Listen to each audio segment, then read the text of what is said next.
Hello, everybody, and welcome to Secular Ultra Quran, your one-stop shop for everything secular, ultra, and Quran. And boy, do we have a show for you today. Today we are reading Surah 2, verses 40 through 74.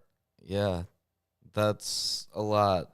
We're reading more things in addition to that. We have a whole lot of books here. Yes, I have the Quran with Surah Introductions and Appendices from the Quran Project, as well as the Study Quran, edited by Syed Hossein Nasir, and the Penguin Classics Quran. I don't think you used the Penguin one last time, did you? No, I didn't. And that's the one that's in the order of revelation. Yes. Okay.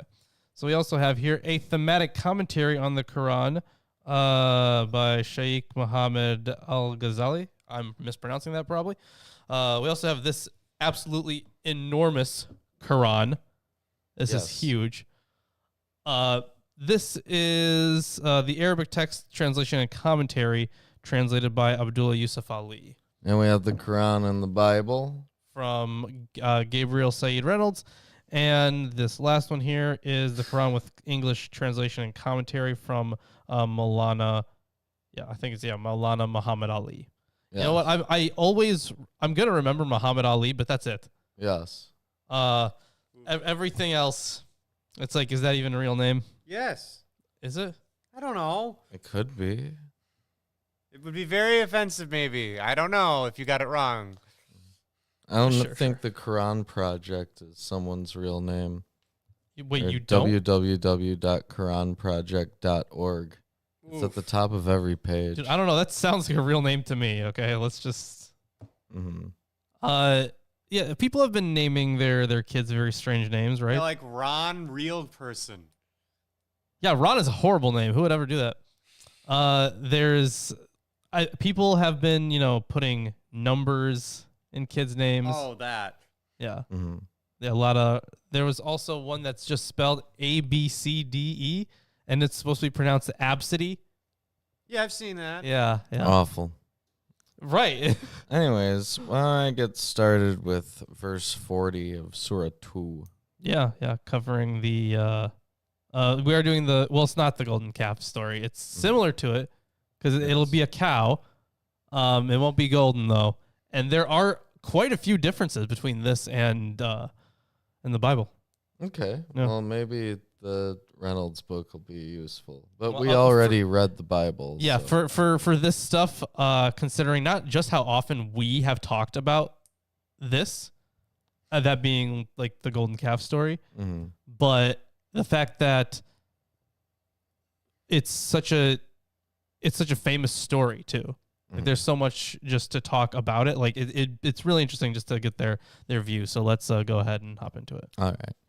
O children of Israel, remember my blessing which I bestowed upon you, and fulfill my covenant, and I shall fulfill your covenant and be in awe of me. So the blessing here is usually understood to be deliverance from Pharaoh, and the subsequent heavenly gifts of manna, quail, and the promised land, and or that God placed prophets among them and sent them divine books, or the coming of Islam, since this verse addresses Jews in and around Medina. Yeah, the section in the thematic commentary on the Quran, there's only one short section on this specific thing. Revealed in, being the first surah revealed in Medina, it was imperative that it should deal with the issue of the Jews, the elders' negative attitude toward the message of Islam and their history, both ancient and recent. So this is like the hearkening back to the biblical covenant. Yeah. And believe in that which I have sent down, confirming that which you have with you, and be not the first to disbelieve in it. And sell not my signs for a paltry price, and reverence me. Yeah, so they're talking about here in 41, at least. There were a few ways that I saw this could be translated. So one is, and believe in what I reveal, confirming the revelation which is with you. And then on the other one is believe which I have revealed, verifying that which is with you, and be not the first to deny it. So this, I think, and it was a 41. Yeah, the verification referred to here is clearly the fulfillment of the promise contained in Deuteronomy 18:15 through 18. The Lord thy God will raise up. Well, this is not quite right. Will raise up unto thee a prophet from the midst of thy brethren. Okay, sure. So they're it's really interesting how they are interpreting this. That they are interpreting this as Muhammad. Yeah, that the Quran confirms that which you have with you. Yeah, but what you have with you there is, of course, subject to some discussion. It's usually understood to be the Torah and the Gospel, and it can mean either that it supports the validity and teachings of those books, or that it's a fulfillment of the foretelling of the Prophet Muhammad's mission within those books. This latter interpretation would turn the verse into a kind of imperative, as it implies that the Torah and Gospel demand faith in Prophet Muhammad. Right, yeah. But when they say, I think, is it in this verse or is it in a different one? Let me check real quick.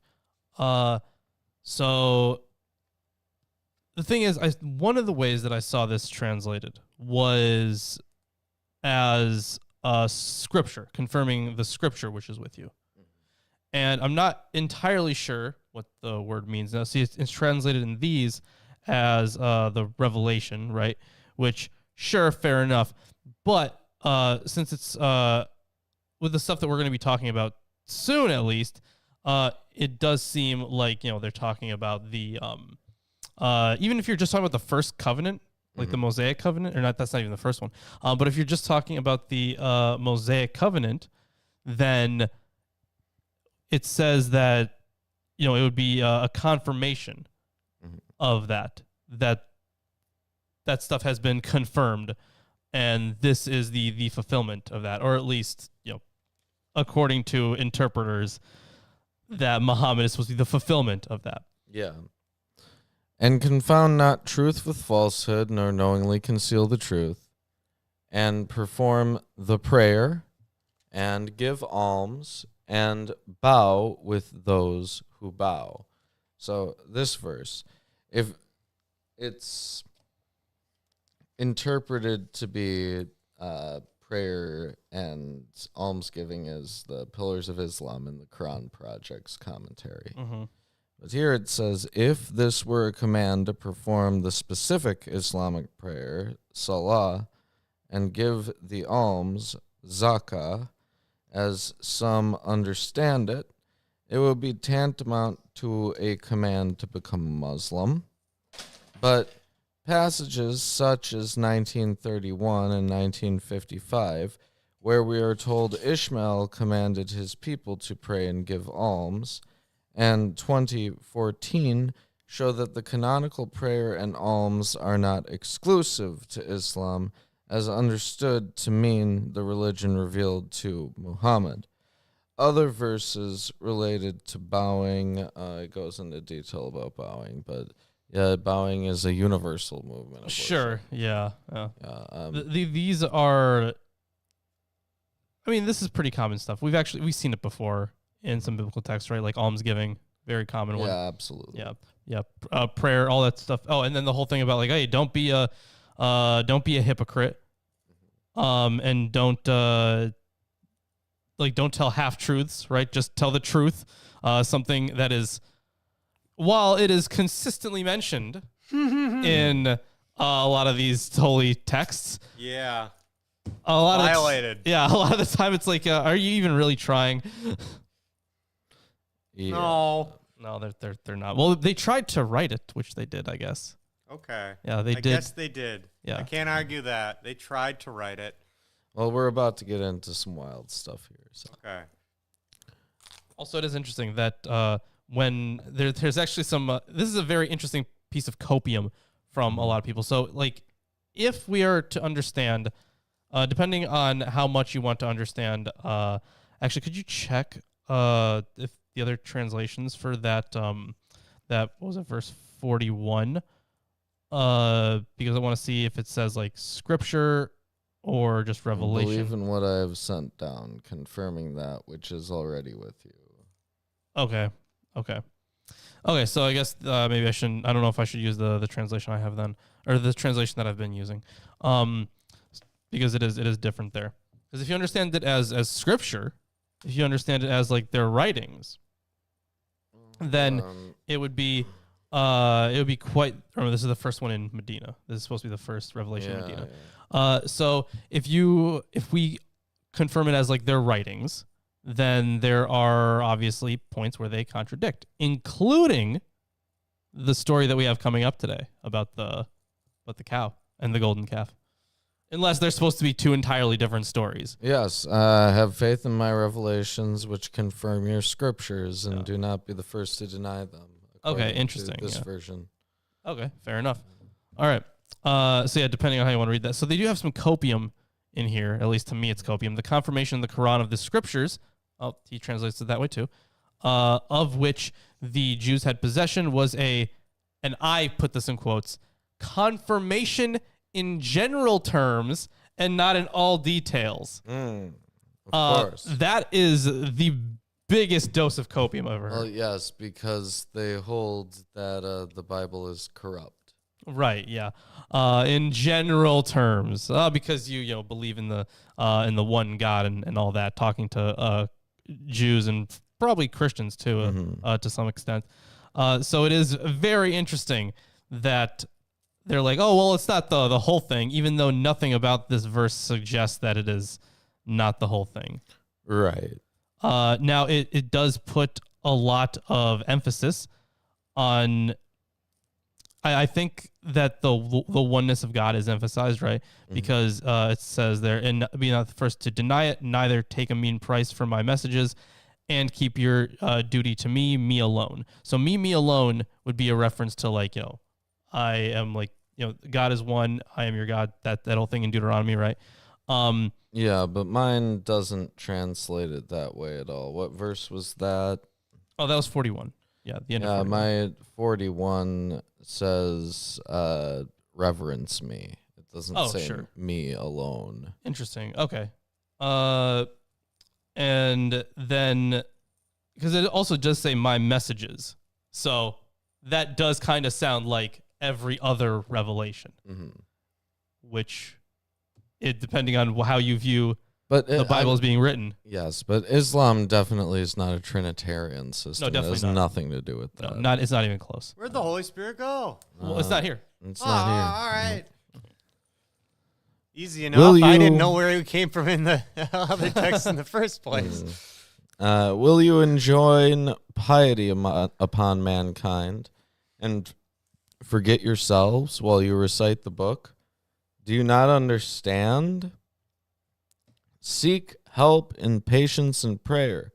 And this indeed is difficult except for the humble, who reckon that they shall meet their Lord and that they shall return unto him. Okay. See, that's an interesting one, though. Yes. The returning to the Lord motif. So this kind of also points to how closely they are to like which ancient text would have been around or which stories would have been told, right? Because if you are, let's go with general idea behind the Old Testament. Yes. Day of Judgment, and only the pious Jews are the ones that'll be with God. Well, first they get judged. Well, right, yeah. But like everyone gets judged. Everyone does get judged, but I guess they would meet the judge. Yeah, I know. Get judged. But this doesn't seem like it's setting up a judgment scene. No. They will meet. It's almost like a heaven scene. That's almost what it looks like. Yeah. Yeah. And because returning to the Lord is usually like a that's actually used a lot in Gnostic literature, right? Because you're supposed to like become one again. Yeah, with like and in the Revelation of Paul, right? Which we are we talking about the Coptic one then? Well, yes, but also the other version. Oh, in the Apocalypse, like the other one, yeah. Yeah, the apocalypse and the revelation. There's a definite heaven concept that's around. True, yeah. So by the time that this was written, that was already circulating within pseudepigrapha. Yeah, in like not that far from this region at all. Right. Probably in this region too. Yeah. And if we accept the premise that Muhammad was illiterate, that he couldn't read or write. The thing is, yeah, if we accept that premise, that's fine. So shit, that's fine. But the issue is, he still he could understand the language. Well, yeah, but he didn't necessarily run into people reading verbatim the canonical books that we talk about in the Bible. Like, there's a lot of the life of Adam and Eve. So presumably he ran into people who told him stories. Exactly. You know, I think that's, as of right now, that's what I think probably happened, that he met people that told these stories, not only, stories from the biblical text, but stories from Gnostic works as well. And other, I think, the word I looked for this was parabiblical. So, yeah, like that stuff would certainly have played a role in this. And we already know Life of Adam and Eve did. yes. O children of Israel, remember my blessing which I bestowed upon you, and that I favored you above the worlds. Again, we have the worlds popping up. Special favor which I bestowed upon you, and that I preferred you to all others for my message.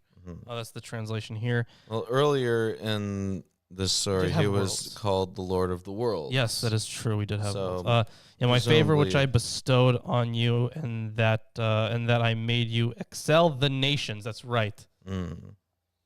And there Yeah. were various ways to translate it. Yeah. The concept is everything, right? Everything else. Well, yeah, everything of the time at least, yeah. And be mindful of a day when no soul will avail another soul in any way, and no intercession will be accepted from it, nor ransom taken from it, nor shall they be helped. That's interesting. Yeah, guard yourselves against a day when no soul will avail another in the least, neither will intercession be accepted on its behalf, nor will compensation be taken from it, nor will they be helped. Interesting. Do you recall? Oh, what was it? It was in the Apocrypha. It was one of the shorter ones where they specified that after death, souls could not pray on behalf of each other. I do remember that. Yeah. I forget which book that was, but So do I think it started with an M. Chat, do you remember? Because I do remember going over that you can't pray on behalf of that if you're already dead, right? Yeah, was that? I don't think it was in the Catholic canon. No. It's definitely not. No. And we read it a little more recently, right? So we didn't. It was definitely before I don't think it was Cedroc. No. I think it was after Cedroc, probably. Cedroc was the one with the really good bit in it, right? Yeah, I'm not sure. I'll have to go back and check. I'm looking through some of this stuff. No, the day that they're referring to here seems to be Oh, was more... it one of the infancy gospels? Maybe. Was it? Maybe Pistis Sophia, or sorry, maybe maybe one of the Eugnostos, the blessed ones, right? Because there were the three that we covered. Maybe it was one of those.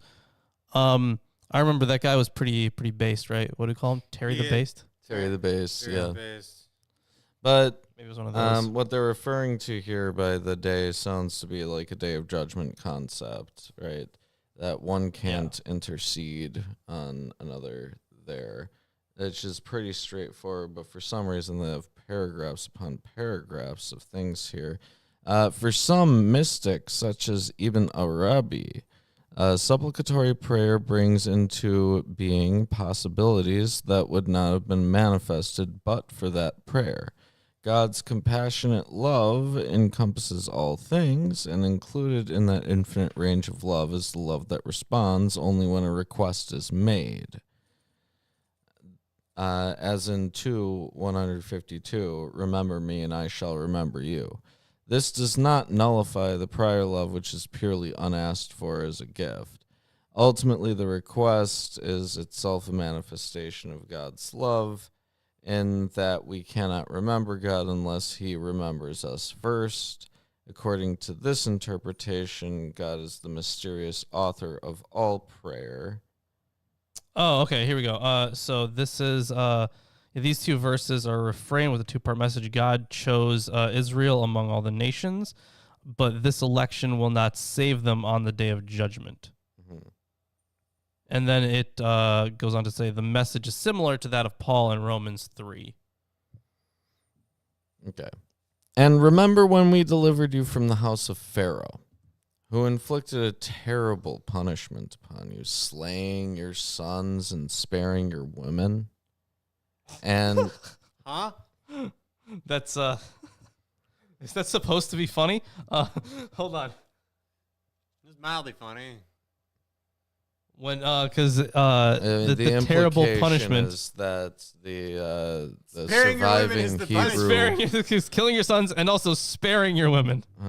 Yes. The implication at that time would be that the surviving Hebrew females would be open game for I get the that, yeah. Egyptians that were there. I get that makes sense. Yeah, the phrasing is makes it sound like the punishment is having your wives around. Mm-hmm. Mm-hmm. And in that was a great trial from your Lord. And when we parted the sea for you, and so delivered you, and drowned the house of Pharaoh as you looked on, and when we appointed 40 nights for Moses, and you took up the calf while he was away, while you were wrongdoers. So here's the calf. Yep. That's the narrative. Yes, the titular calf, of course. Yeah, and I think this story will be I think it'll be a little bit different than what we get in the Bible. Mm-hmm. Or there's at least something that's going to sound similar to this. Yes. Then we pardoned you after that haply you may give thanks. And when we gave unto Moses the book and the criterion, that haply you may be guided. Yeah, interesting. Yeah, the book and the discrimination. So I'm guessing that should be the law. Yeah, Is my guess? Furqan. Maybe the Ten Commandments. Yeah, the criterion. Well, because remember there was Furqan. 613. Either a description. Right. Either a description of the book as something that separates truth from falsehood, or a reference to a power of discrimination given to Moses and Aaron. Oh, okay. No. Right. So this is my guess here is that the usage of this term probably reflects the fact that in those early years the creation and usage of this law code would have differentiated them from everyone around them. Mm-hmm. Like they have their own set of rules that they follow. Elsewhere, the prophet is given the book and the wisdom, which suggests that Furqan, like wisdom, can be attributed an attribute bestowed upon a prophet rather than a revealed book, and so supports the reading of Furqan as a power of discrimination. Interesting. So it does say here, it's infinitive noun from the root farq, which signifies the making of distinction between two things. Mm-hmm. Yeah, anything that makes a separation or distinction.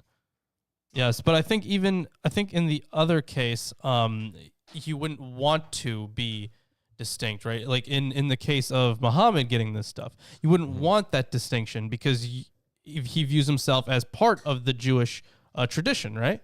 Of the Abrahamic tradition. Well, the Abrahamic. Yeah, so he wouldn't want to necessarily differentiate himself. So it makes Right. more sense to me that he wouldn't want to use that term wouldn't pop up. Well, no, it means differentiation between truth and falsehood. Oh, okay. Well, yeah, I guess, yeah, so that you may walk right. Well, it could be truth. Yeah, truth and falsehood, I guess, makes sense there. Mm-hmm. But those are highly circumstantial. Yeah. Truths and falsehoods. Yes. Anyways, where was I? You You just may finished happily- 53? Yes, I did. I guess here I'll hand it off to you for a little while. Okay, sure. So I guess 54 for me, huh? Yeah. Yeah. If I can turn this page, that'd be great. And oh shit, you good? Mm-hmm. I just tapped it. Yeah, you gotta move the base. All right, man. All these Bibles getting in the way, huh? Yeah. I think a lot of those books we can probably move too. Ones over there. I need it. The ones over there on the left. Yeah, some of them. Oh, okay. Well, yeah, some of them, sure. Anyways, so 54. And remember, Moses said to his people, "Oh, my people, ye have." Oh, that's right. This is this translation. I'm going to use another translation. This is the one that makes it sound like the KJV, which is not great. Let's see. There we go. And when Moses said to his people, "Oh, my people, you have surely wronged yourselves by taking the calf for a god. So turn to your Creator and kill your passions. That is best for you with your Creator." So killing your passions. Yeah, my guess is like here, this fire. Oh, no. It says in this translation, repent unto your maker and slay your own. And it says to reference Exodus 32:27. This is the one I'm where guessing. It says, then he said to him, this is what the Lord of God, the God of Israel says. This is Exodus 32:27. Each man strap a sword to his side, go back and forth through the camp from one end to the other, each killing his brother and friend and neighbor. And the Levites did as Moses commanded, and that day about 3,000 of the people died. Yeah, this is the one where they kill half the people, brother against brother kind of thing. Although, see, what kind of made sense. Well, I guess we'll continue reading and see what pops up. But in this case, for this this calf, right? It is important that it's supposed to be for a god, right? Because it does say in that narrative that like they were calling him a god. You know, here are your gods, O Israel, that brought you out of the land of Egypt. But it says also here that slay your own literally translates to slay yourselves. And yeah, well, they do kill each other, yeah. Well, some view the meaning die. to be that they should slay their egos in the spiritual sense of opposing their passions. Well, in the context, I could totally see, like, and kill your passions, it would be like, kill this thing that you love, which is this God. You know, just to actually destroy it. That's what that initially came off. Which I suppose is why that would be translated that way in your version there. Yeah, and then, well, the other one says, yeah, you have wronged yourselves by the worship of the calf, so turn in repentance to your maker and slay yourselves, the wrongdoers, is what this translation says. So they are a little bit different there. But the note here, there's actually two notes here. So this one basically quotes that you just quoted. And then this other one says that, well, actually, yeah, this one also says the same thing. Mm-hmm. Yeah. Essentially that there are two ways to take this, but it does go on and say, hence the Holy Quran rejects the Bible story of the Israelites being killed as a punishment for calf worship. They were pardoned and, because I should finish the verse. That is best for you with your Creator, so he turned to you mercifully. Surely he is the oft returning. Surely he is the oft returning to mercy, the merciful. It says here, the relenting, the merciful. Okay, sure, yeah.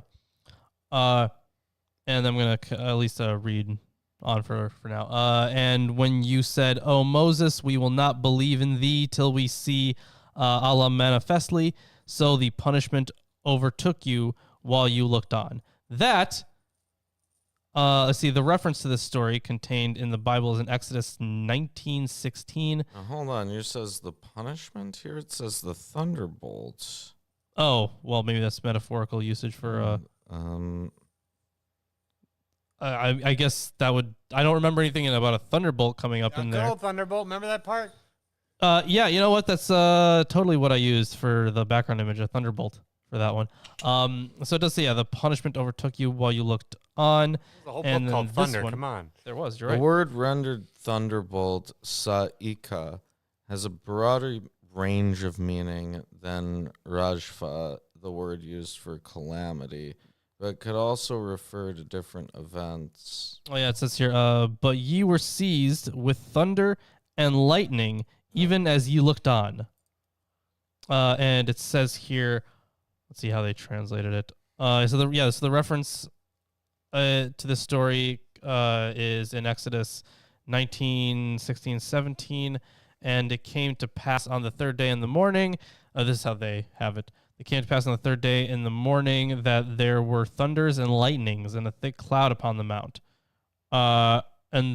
This is before the entire episode Yeah, this of the golden calf. This is when he goes up to To Mount Sinai, right? to Mount Sinai, Yeah. and it's before the golden calf. But Yeah, so it seems to be free flowing with the time frame that they're referring to.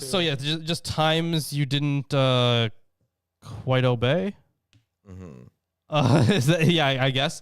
So it's not telling it in the order that these things happened in. Fun. Yeah, they're just like, remember the time you did this and the time you did that. They're member berries. Yeah, the member. Yeah, true. Yeah. So it looks like this time where it says so the punishment overtook you while you looked on. So is let's see what else they say about this. Okay, and then it goes on to say that the Talmud gives the details. Okay. Very good. Not sure what the Talmud says on Don't this. you love Exodus? How it's like, if a thief is caught breaking in and is struck so that he dies, the defender is not guilty of bloodshed. But if it happens after sunrise, he's guilty of bloodshed. Oh. Yeah, good old Exodus, man. All those laws. Yep. All right, so yeah, I know more notes on that one, but all right. But yeah, this is in a different order than it appears, but it does seem like they're just going like, hey, remember the time you sucked here and the time you sucked there? Yeah, good times. Well, continue on. Yeah. Although I am You're seeing on 56. 56. Yes. Just checking this to see if there's anything special in here. It does not look like. Oh, this actually does give the account of the Talmud. Oh, what Yeah. does it say? So it says here, this is connected to a tradition found in the Babylonian Talmud. I see. Okay. Wait, hold on. Let's see. The report that the Israelites sought to see God is also found. Well, they reference it again. It may be related to Exodus 19:21, where God tells Moses, "Go down and warn the people not to break this stuff." Okay, gotcha. But it doesn't actually quote the Talmud section. Well, no, he does. And yeah, one might also. Okay, so they say that one might compare the fire, lightning, and thunder in the theophany accounts. So it's interesting that one of these commentaries directly says that it is citing that, and then this other one's like, well, it might be referencing that it's a theophany. Okay, sure, fair enough. So this is just a casual imagery of God showing up, but then it's related to an account in the Babylonian Talmud. Let's see. Rabbi Joshua ben Levi also said, "At every word which went forth from the mouth of the Holy One, blessed be he, the souls of Israel departed. For it is said, my soul went forth when he spake. But since their souls departed at the first word, how could they receive the second word? He brought down the dew with which he will resurrect the dead and revive them." Okay. Okay. Well, All right then. why don't you continue on? I will. I'm at 56. Yes. Then we raised you up after your stupor, that you might give thanks. It says your death here. Oh, okay. Well, Okay. That's a long stupor. Oh yeah, it also says after your death in here as well. And it seems like The word. I think this is this about? I don't know if it's about this word. But it says the word maut does not always mean cessation of life. It also signifies loss of sensation, deprivation of intellectual faculties, experiencing great grief and sorrow, sleep, etc. The maut mentioned in this verse refers to temporary loss of sensation because on the same occasion Moses is spoken of as having fallen down, quote, in swoon later on in this book. And the statement is followed by the words, when he recovered, a similar fate overtook his companions. So because later on in the work, it mentions, it kind of calls back to this story, and he's very much not dead. Right. The translation here is that he raised you up after your stupor, that you might give thanks. So made a, kind of, after they fall away from the word, he's like, I'll forgive you, I'll be merciful, and I'll help you up and all that stuff. 57. And we made the clouds to give shade over you, and we sent to you manna and quails. Eat of the good things that we have given you, and they did not do us any harm, but they wronged their own souls. So the reference to the clouds to give the manna and quails is one thing. I remember the manna. Manna is not described in the Quran except as coming from heaven, and is always mentioned together with quails. Though some commentators say that it came from tamarisk or even ginger, or that it was a honey-like substance, or a delicate bread that fell from heaven like snow. Remember that in the book of Jubilees, manna was angel food. Yes, and it could taste however you wanted it to taste. Yeah. This is just stuff that just tastes terrible. Food from heaven. And then the shade over you. You see, the thing about the shade over you is that means there was a pillar, cloud. cloud. Yeah, there was. Yeah. But you know what that means, right? Mm-hmm. No. It means you can't pray. Oh. Right. Because if we learned anything from, what was it? Was that the Apocalypse of Abraham? I think so. Yeah. If we learned anything from the Apocalypse of Abraham, God can't hear prayers through clouds. No, the clouds stop those prayers. Yes. Also, Chris, what are you doing? So Chris has this chain. I'm just having fun with the chain. Yeah, he just has a chain. Where do you get the chain? Well, it wasn't a chain. I've assembled. Oh, it. You've assembled a chain. I have assembled that is what I've been doing. Okay. I've assembled. He's been making a chain. And I added it to my vape. He's playing with jewelry. And so he's got a long chain. They're actually the keys part of the keychains. They're like all those. Oh, you grabbed a bunch of you grabbed a bunch of keychains, stuck them together, and now you have a chain. I have a chain. That's pretty good. Okay. I'm sorry, I guess I'm sort of keeping myself occupied. Sorry. Yeah, no, that's fair. Mm-hmm. Yeah, I was just really curious because I saw you messing with that stuff earlier, and I'm like, not worried about what he's doing, but now like I saw it attached to you, and I'm like, okay, now I'm curious. Okay. Mm-hmm. Well, it's like you can't lose your vape now. See? Yeah, that's fair. Yeah, that's fair. I never do, anyways. But well, why don't you continue? I will continue. And when we said enter this city, would that be? Continue okay. to the end. Sure. School. When we enter the city, then eat from it a plenteous food whence you wish, and enter the gate submissively, and make petition for forgiveness. We will forgive you your wrongs and increase the reward of those who do good to others. So mine says, enter this town, eat freely of that which is therein, wheresoever you will, and enter the gates prostrating and say, remove the burden that we may forgive your sins. Okay, so it says here this might be a reference to Shittim. The town is often thought to be Jerusalem or Jericho. Jerusalem and Jericho would make more sense. Like, although actually, Jericho other cities in Syria or Jordan are mentioned as well, the command to eat freely echoes a similar command given to Adam in paradise, Whether this passage refers to Moses or Joshua bears on the identity of the city, as Moses never entered the Holy Land. Al-Razi mentions the possibility that this town is Egypt itself. He reasons that verse 59 is temporally subsequent and implies that the plague preceded the entrance into Jerusalem, and which we'll get to in a moment, and thus took place during the life of Moses. Others see this passage as referring to the entrance into Jericho after its conquest. Now, I'm saying remove the burden is literally say hitta. The commentator Al-Zamakhshari understands this word in the sense of unburden us and unburdening, a common stylistic structure in Arabic. It would thus mean something like, say, unburden us and unburdening, though the word hitta, unburdening, does not explicitly appear as the grammatical object of any verb.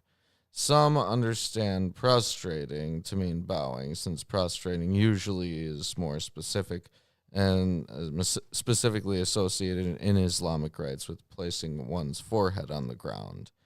Though lexically it carries a broader meaning than this. Now, they argue Moses or Joshua. I'll agree Moses or Joshua, but I think what they're referring to here is the plague of wars that they engaged in, going across all of the land, making their way, killing everything and everyone that they came in contact with, and raiding everything and taking it as their own.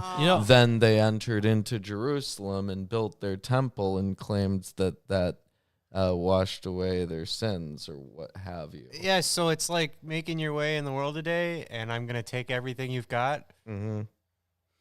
Yeah, that would definitely make sense. Once by the time you get there, you have done so many sins that it's time for you to make petition for forgiveness. Mm-hmm. Yeah. Yeah, that's what it looks like. This looks like, like a promised land motif here, right? Yeah. Yeah. So it does make a lot of sense. But whatever they're talking about, it needs to be already like a pretty good area, like a pretty solidly built area, because they're already talking about a gate. Mm-hmm. So yeah, I think Jerusalem would make the most sense there. Although, yeah, a lot of these guys are like, oh, it's like they have Shittim listed as the best option here. But I think the way that it's being spoken about would make more sense if it was Jerusalem.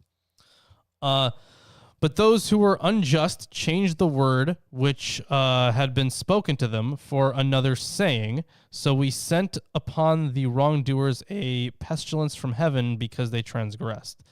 So I know that there's the reference in Deuteronomy about not changing the words of this book, right? Yeah. And that's referenced later in Revelation. Indeed. Here, pestilence could also be torment or punishment. Or plague. So it could be referencing the Moses story still. Yeah, absolutely. Although it is interesting that they have added that the transgression specifically is about adding to when it says like the word which had been spoken to them. So this is stuff that has been revealed and then corrupted, is what it looks like. Or it looks like it's been added to, right? The exact thing that they were always talking about not doing. You idiots. Yeah, exactly. That's exactly what they had said, yes. But the wrongdoers changed the saying with other than what they were told. Yeah. So it looks like, at least for this section, the plague from the sky appears to be a reference to one of the punishments meted out to the Israelites during their wanderings in the desert. Perhaps that referred to in Numbers 11:13. One might compare this phrase with Romans 1:18. Mm-hmm. Well, Numbers 11 shows up in verse 61, I suppose, according to this translator. It says here 11:33 in Numbers. Which verse? This is for verse 59. Verse 59. Yeah. It says they're talking about the plague from the sky. You said 1133. Yes, 1133. That's towards the end. But while the meat was still between their teeth and before it could be consumed, the anger of the Lord burned against the people, and he struck them with a severe plague. Okay. I see, yeah. Continue. All right. Interesting so far. Let's see. Verse 60. And when Moses prayed for water for his people, we said, march on the rock with thy staff. So there flowed from it 12 springs. Each tribe knew their drinking place. Eat and drink of the provisions of Allah, and act not corruptly, making mischief in the land. So there were not 12 that I remember. Were there 12 in the Bible? No, I think there was just the one. It was the one. It says here, the Quran provides few details here, and the commentators have little that is certain to say about the rock or spring. Though it is generally assumed to be an incident in the wilderness, some mention a stone associated with Mount Sinai or even the Edenic garden that the Israelites carried with them, described as being cubical or in the shape of a human head. When Moses struck the four sides, each then produced 3 streams of water, totaling 12. The commentators generally assume that each knowing its place mean that each of the 12 tribes had a fountain from which to drink. Some mention that each knew its drinking place because each stream touched a member of each tribe. Yeah, but Exodus 17 is where there were 2 accounts, right? So there's the waters at Meribah and the waters at Mara, I think. This is where the striking incident happens, right? Yeah, that's the one where he hits the rock and the water comes out. But the second time that he does it is the time where it's like God was all like, I didn't ordain this one. Why did you do that? And then he's like, you can't enter the promised land. That's where that one happens. That second occurrence. And I think that one's in Numbers. One's in Exodus, one's in Numbers, I'm pretty sure. And it looks like, I mean, most of them are just like most of these commentaries are just trying to show you like, oh, look, there were 12 tribes. And it's I think it's a reference to Exodus 17, because if we follow the NIV, it says in Exodus 17:7, and he called the place Massa and Meribah because the Israelites quarreled and because they tested the Lord. So it looks like the Quran here integrates the story of Moses striking a rock at Massa and Meribah with a detail in Exodus 15. I don't know if you want to go to Exodus 15, where the Israelites find 12 springs at Elim. The connection with Elim seems to be confirmed by the way of the Quran.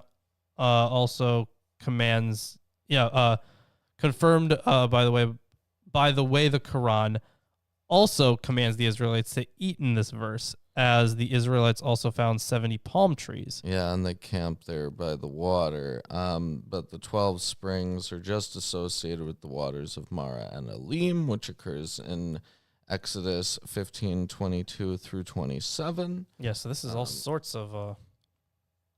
So they're definitely mixing the literature. Definitely mixing it up a lot. Yeah. Yeah.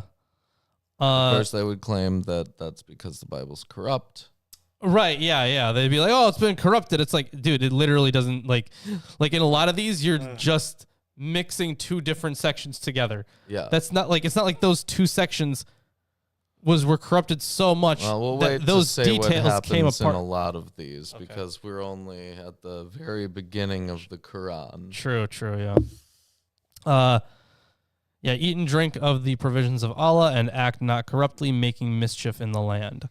And when you said, oh, Moses, we cannot endure one food, so pray thy Lord Yeah, so pray thy Lord on our behalf to bring forth for us out of what the earth grows of its herbs and its cucumbers and its garlic and its lentils and its onions. My guess is that some of these aren't perfectly translatable. Yeah, Or so they haven't been, Numbers 11, 4 through 5. The rabble with them began to crave other food, and again the Israelites started wailing and said, if only we had meat to eat. We remember the fish we ate in Egypt at no cost, and also the cucumbers, melons, leeks, and onions, and garlic. Yeah, so wait, was that? But now we have lost our appetite. We never see anything but this manna. Wait, hold up. Was that a quote from? This is in Numbers 11, 4 through 6, right? There, and it's a direct quote, I think. Read off the list there. Does it say cucumbers, melons, leeks, onions, and garlic? It says onions, lentils, garlic. It does say cucumbers as well. What would you say it was? Numbers 11 what? Numbers 11:5 is where this part occurs. The fish we ate in Egypt at no cost. Yeah, there we go. Yeah, the melons and the leeks and the onions and the garlic. Okay, yeah, fair enough. I do remember them saying this stuff about like eating in Egypt was way better. Mm-hmm. I just didn't remember any specifics there. But it is interesting here. So it looks like. Okay, yeah, it just cites that. All right, fair enough.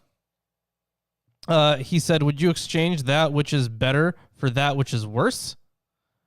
Enter a city." And it looks like the city here. Oh, okay. Well, I'll return to it. Enter a city, so you will have what you ask for. And abasement and humiliation were stamped upon them, and they incurred Allah's wrath. That was so because they disbelieved in the messages of Allah and would kill the prophets unjustly.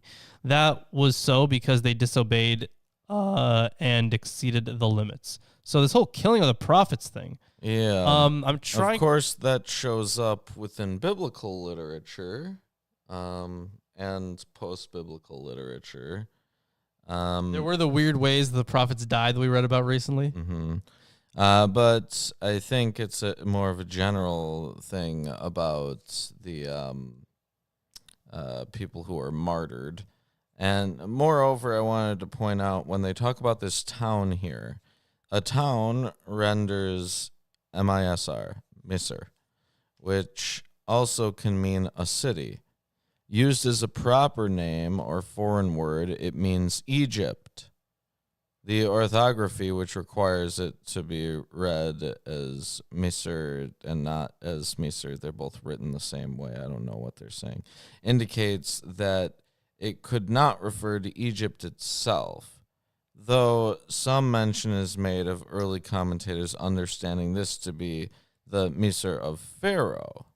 Well, yeah, the thing is, like, it seems like the killing of prophets is also mentioned several times in the Bible. Luke 13:34, Matthew 23:37, Romans 11:3, 1 Thessalonians 2:14 through 15, 1 Kings 19:10. So 1 Kings 19:10, yeah, because the other ones, like, yeah, that was, a development of, especially during the Christian period, you have developments of martyr traditions, which were super popular, and you know what? They still kind of are to this day. Yes, they are. You said 1 Kings 19:10? Mm-hmm. Let's see. He said, I have been very jealous for the Lord, the God of hosts, and this is, let's see, the Lord speaks to Elijah. There he came to a cave and lodged in it, and behold, the word of the Lord came to him, and it said to him, what are you doing here, Elijah? He said, I have been very jealous. This is the Elijah saying, I have been very jealous for the Lord, the God of hosts, for the people of Israel have forsaken your covenant, thrown down your altars, and killed your prophets with the sword. Okay. Mm-hmm. So references other prophets, but this is like during Elijah's age. All right. Why don't you read through 62 and then I'll take over. And is my guess here, this whole stomping out, or this wrath thing, incurring Allah's wrath, is that meant to be the exile? Maybe. It could be. It could be that. Or because they of were where this struck says, with- it could be not just that, but it could also be the Jewish War. well, it could be any number of things. Right. Yeah. True.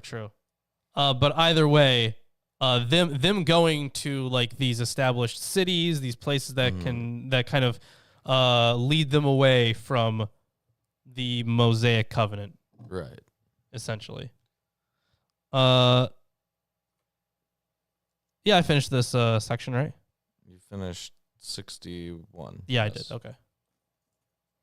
I will continue then.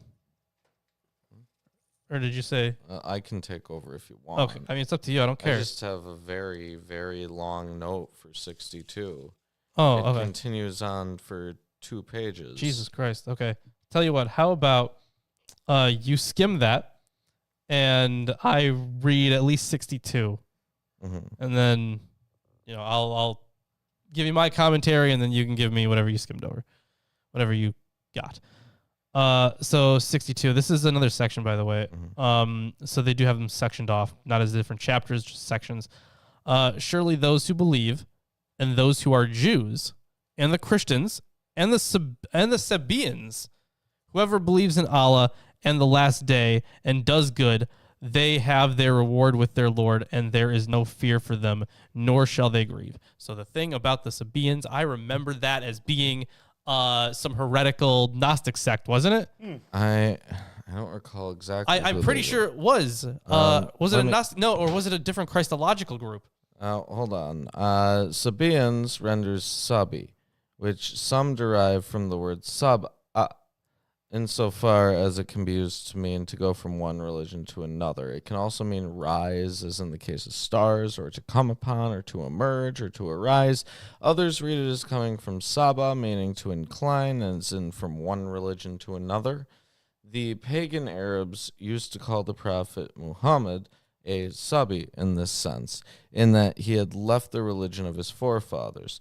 According to the commentators, the sabi could be 1, the people who have no recognizable religion. According to some accounts, there were people who had declared there is no God, but had no rights or book or prophet, and usually didn't accept the prophet Muhammad. It's usually spelled 2, different in Yeah, text, yeah. the people who worshipped angels and faced the Qibla, reciting the Psalms. 3, a group of people of the book who left their religion. 4, people who think they are followers in the religion of Noah. Or 5, monotheists who believe in the effects of the planets and hence are unbelievers. In the early centuries of Islamic history, the people of Haran in Syria, who followed a religion deeply influenced by esoteric elements in earlier Greek and Near Eastern religions, called themselves Sabaeans to enjoy the status given to the Sabi'un in the Quran.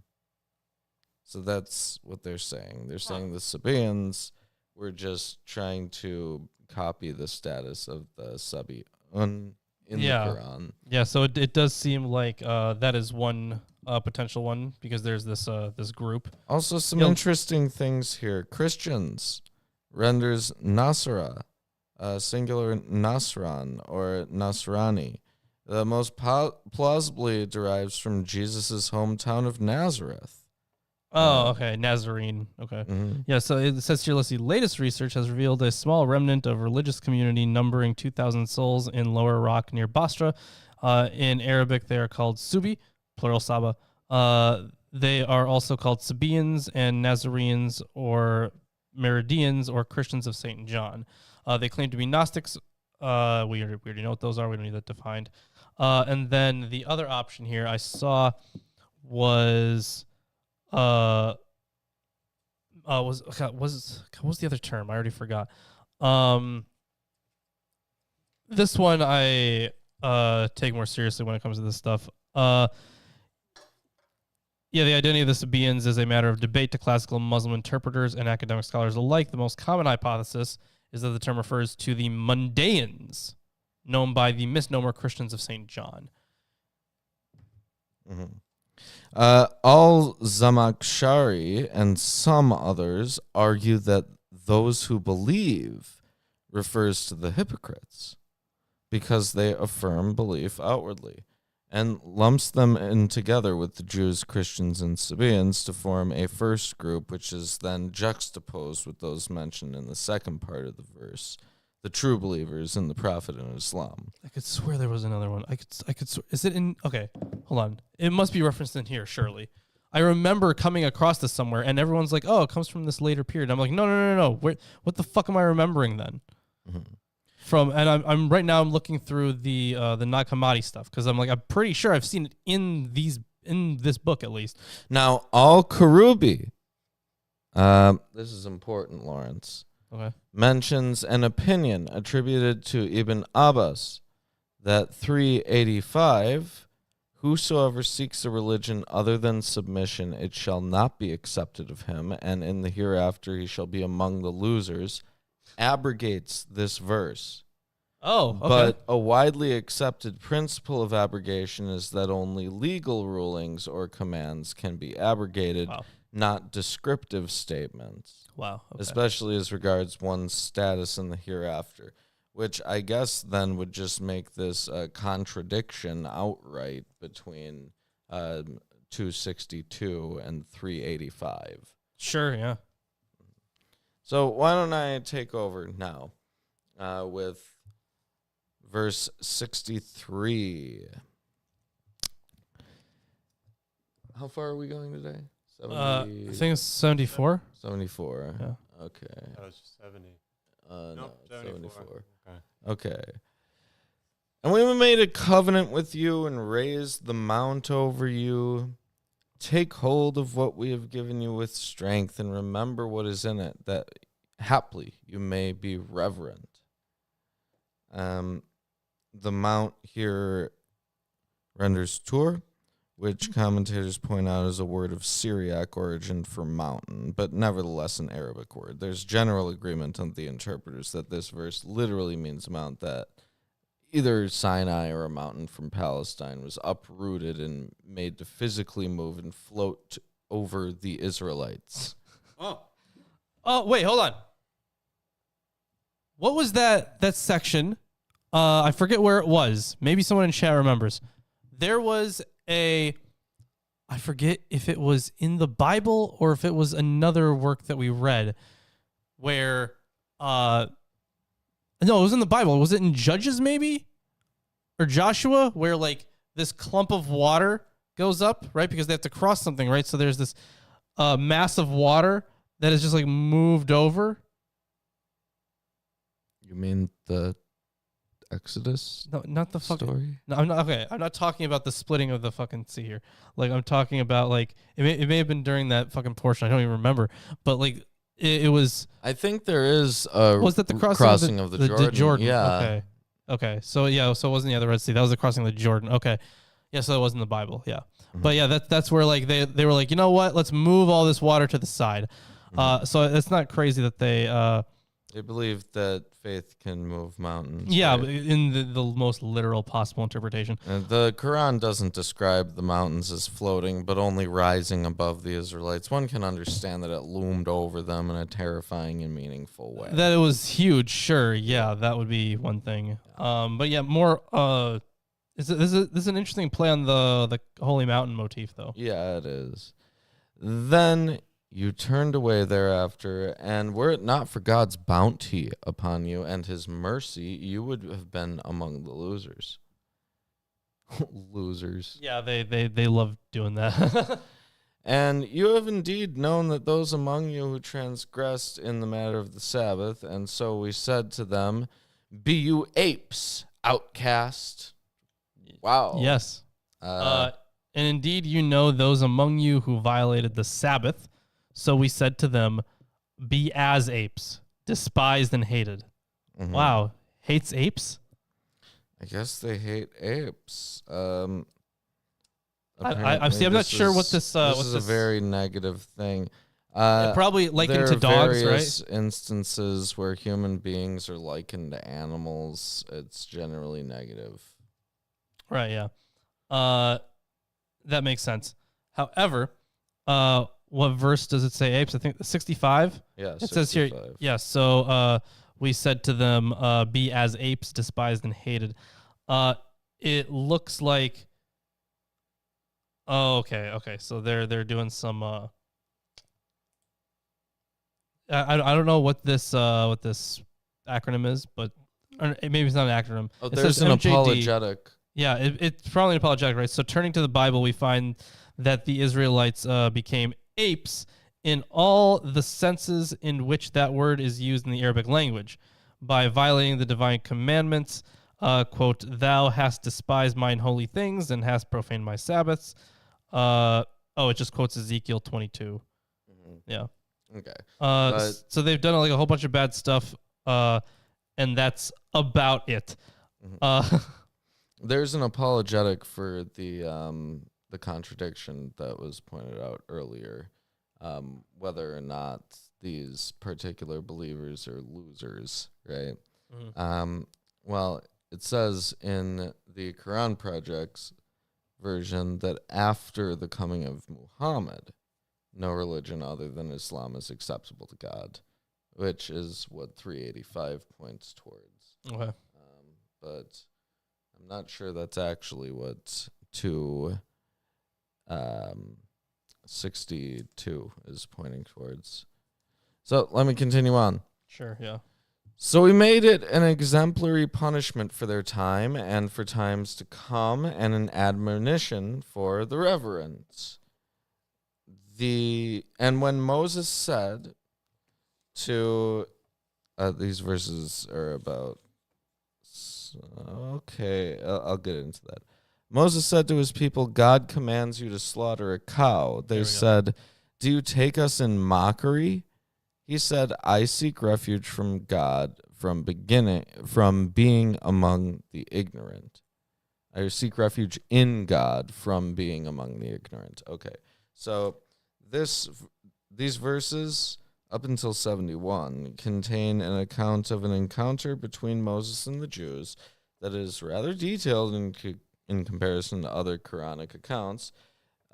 We're going to get into it, but it's going to be a little more detailed than what we usually would run into. And this commentary covers that entire section. So I'll go over it later. They said, call upon your Lord for us, that he may clarify for us what she is. He said, the cow, the heifer. Right? he says she is a cow, neither old nor without calf, middling between them. So do what you are commanded.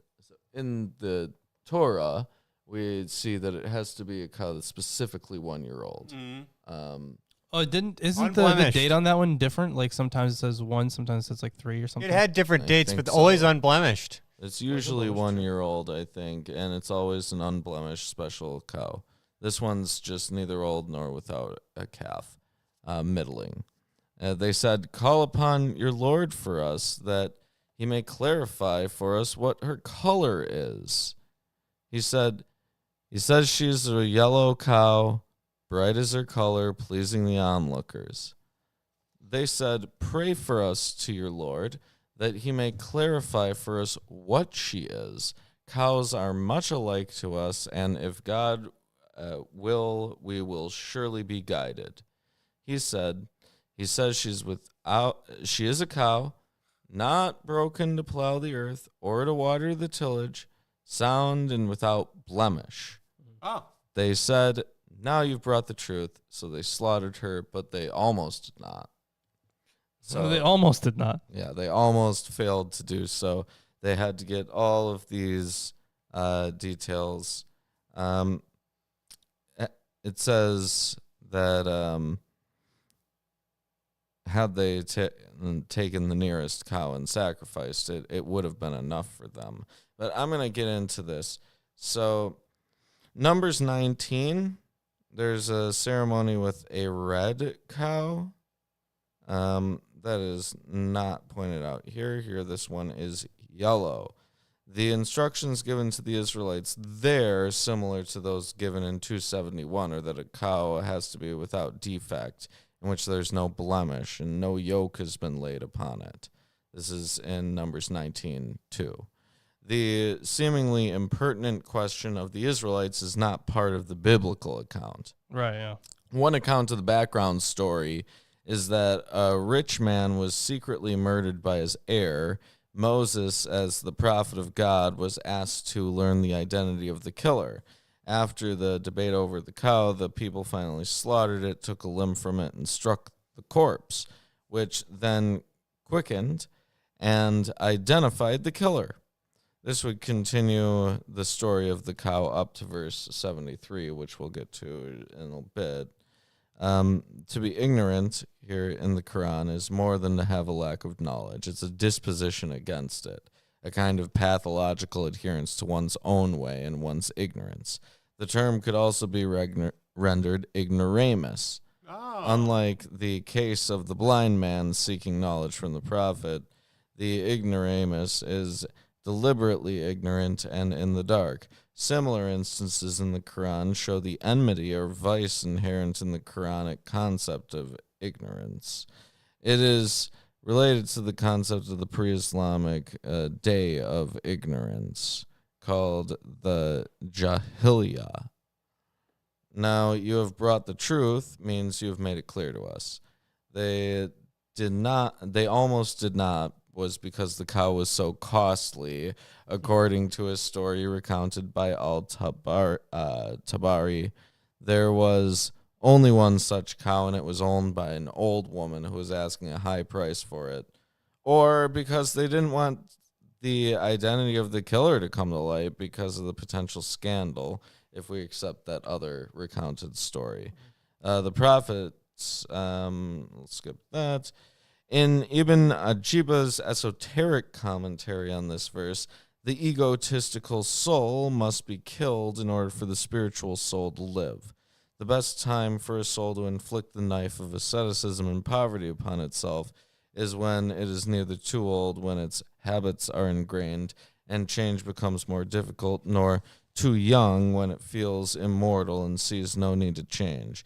It's a soul that does not desire the world, not broken to plow the earth, and it is pure of the blemishes that bind it to the world, as in verse 71. The soul is beautiful if it is good, as in verse 69.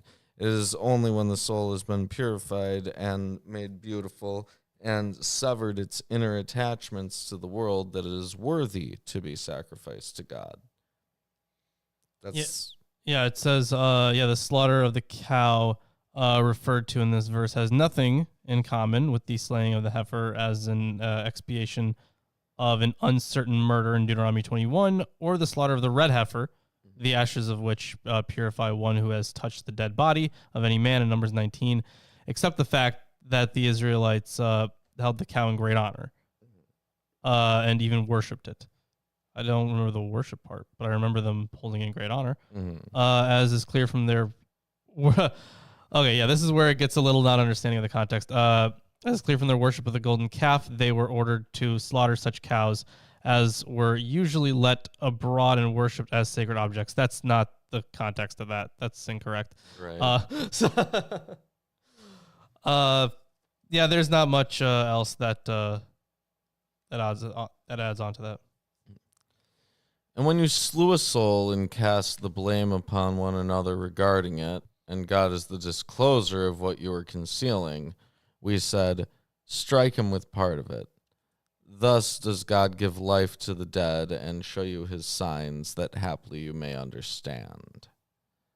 So this striking the corpse thing is something that was brought up earlier as part of that story. Yeah, it says that these are meant to be read together.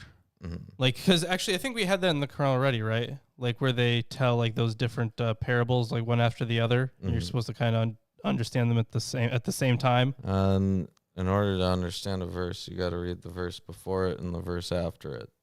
Right? Well, yeah, but they give you different parables all in one. Mm-hmm. Indeed. But in Deuteronomy 21, 1 through 9, the Israelites are commanded to sacrifice a cow in the event that a person's found slain and that the murderer remains unknown, after which the elders of the town nearest to the victim wash their hands over the cow and disavow any guilt for the crime, but the two accounts are different. One's the narration of an event, and the other the prescription of a general law. Right, yeah. Then your hearts harden thereafter, being like stones, or harder still. For indeed among stones are those from which streams gush forth. And see that internal reference? Among the stones, yeah. And indeed among them are those that split, and water issues from them. And indeed among them are those that crash down from the fear of God, and God is not heedless of what you do. And that is the Yeah, so yeah, references back to the waters there.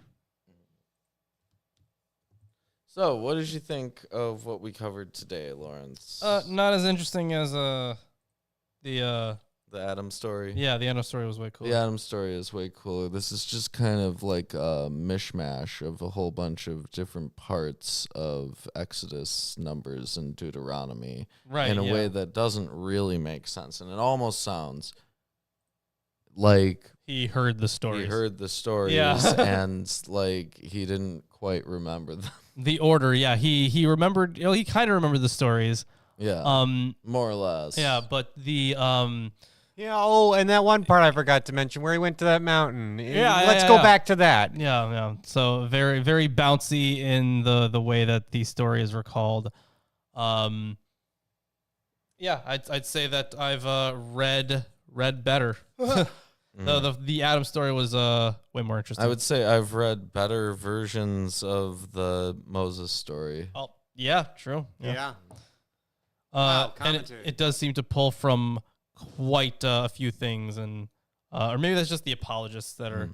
And also maybe the fact that it is so mixed up points towards the actual author of the book. Right. Yeah, that's what I think. Yeah. Not having access to written accounts of. Yeah. Makes way more sense that you would say this kind of stuff in this weird order. Oh yeah. And the thing is, it's so vague too. It feels oral history. It is. Yeah. So these are stories that he heard. Yeah, that's what it sounds like. Yes. Including ones that are not actually biblical too. Yeah. Although today we went over mostly, if not biblical entirely ones, yeah. biblical. But the other texts. Yes. Yeah. All right. And this is one of the longest surahs. Right. Yeah. It is. I know it's the longest surah. I think it is. Yeah. Yeah. 2 is definitely the longest surah. Or the cow is definitely the longest surah. The reason I definitely 100% know that is because every single time I mention now to like the Muslims at work that I'm reading the Quran, they're always like, "Oh, are you on the second surah?" And I'm like, "Yeah." And they're like, "That's the longest surah." That's all. That's the first fucking thing they say, and I don't know why they continuously feel the need to emphasize that. Fucking obviously, it's enormous. It's a joke. I'm gonna guess I don't even they're think trolling it's a joke. you. They're trolling you. I sure hope so. Otherwise, they're just really addicted to it being really long, and I don't know why. That's weird. It is weird. Well, I don't know why. I don't get it. I'd love for any potential Muslim viewer to explain why that is the very first thing that is always mentioned. Do we have any Muslim viewers? I don't know. Maybe 1 or 2. I don't know. Not here right now, probably. Probably not. Just in general. All right. So, everybody, check us out on the Patreon and on the Amazon wish list and on the Discord. Especially the Discord. Actually, it looks like Nightbot just posted the Discord link. And I just Good pinned job, a shirt. Nightbot. Oh, thank you for pinning the shirt. Buy a shirt. Do all the stuff. Do fan videos. We haven't had any fan videos. No, we haven't. But either way, do like a cheerleading routine. All the stuff that Ruben said, do that. Stuff. Especially the pom-poms, yeah. Be sure to maintain your property. And eye contact. All right, so thank you for joining us. And actually, I don't think I'll be able to do next Wednesday. No? Because classes are starting on Wednesday. So we're going to have to talk about that. Actually, I meant to talk about to you guys about that beforehand, but we can talk about it now. Okay. But it wouldn't be on Wednesday because classes are starting. Oh, What class? figure do it you out. We'll have? figure it out. Yeah. okay. Yeah. Well, talk to you later. All right. We'll see you Bye. guys next time. Whenever that is. Next time. Next time. Yep. Goodbye. Adios.